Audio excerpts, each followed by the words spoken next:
welcome back to the channel. Today we're diving into the latest developments in the cryptocurrency world. Now I know the crypto space can sometimes feel like a whirlwind of politics, regulatory drama, and speculative hype. But let's focus on what really matters, the advancements and trends shaping the future of crypto. So here are your updates for today. First up, let's talk about Ronnie Cohen-Pavon. You know who he is? Recently, he was spotted at Token 2049 in Singapore, or was he? Apparently, some are speculating that he will be attending. For those who don't know, Cohen-Pavon is a former Celsius executive, and his presence at such a significant event raises some eyebrows, or at least it should. Is he scouting for new opportunities, or is he already aligning himself with a new project? Now let's pivot to the regulatory landscape. The SEC's recent approach to crypto regulation has been through enforcement actions rather than clear, specific rules. In fact, that's been their approach since the very start. This has been a hot topic recently, especially after a series of hearings revealed some critical insights. The SEC's strategy seems to be less about setting concrete guidelines and more about cracking down on perceived violations. This method creates uncertainty and makes it challenging for crypto projects to navigate the regulatory environment in the United States. It's almost like trying to hit a moving target without knowing what the target actually looks like. It should go without saying that this approach from the SEC can stifle innovation and push projects out of the US, seeking friendlier regulatory environments elsewhere. It's a stark reminder that the crypto revolution is as much about regulatory clarity as it is about technological advancement. At least for centralized projects, that's definitely true. Now here's a twist that's hard to ignore. Donald Trump's own cryptocurrency project, the WLFI token, has sales restrictions that prevent US citizens from investing. Ironically, Trump is running for president of the United States, positioning himself as a champion of American interests. But this move seems to contradict his stance on making the US more crypto-friendly. It raises questions about the true intentions behind his crypto rhetoric and whether he genuinely supports a more inclusive and accessible crypto environment.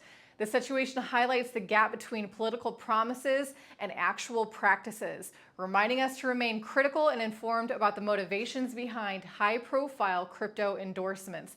On a more optimistic note, let's take a look at El Salvador. This country has been making headlines for its bold decision to embrace Bitcoin and invest in its future. Rather than increasing its debt with institutions like the IMF, El Salvador is putting its faith in Bitcoin. Now, this is a significant move, especially for a nation facing economic challenges. By leveraging Bitcoin, El Salvador aims to reduce its dependence on external debt and potentially unlock new opportunities for growth. It's a bold experiment that could set a precedent for how emerging economies might approach cryptocurrencies. Now, if you're not sure why El Salvador would turn their back on the IMF or have less faith in their role in providing debt around the world, I highly recommend the book Confessions of an Economic Hitman. Go ahead, get that book, read it, share it. It's worth it for everyone to understand what's really happening behind the scenes for economies that are struggling and the solutions being presented to them. Whereas tools like Bitcoin, as El Salvador is learning, is quickly becoming a real solution that puts the power back into their hands. El Salvador's strategy reflects a growing trend of countries looking beyond traditional financial systems and exploring the potential of blockchain technology to drive economic resilience. Finally, let's delve into the role of the Bank for International Settlements, or the BIS. The BIS recently introduced Project Agora, which aims to use blockchain technology for tokenized deposits. However, there is a significant catch. This initiative lacks the transparency typically associated with public blockchain solutions. Now, the BIS was founded in 1930, serves as a bank for central banks, that should tell you a lot, facilitating international monetary and financial cooperation.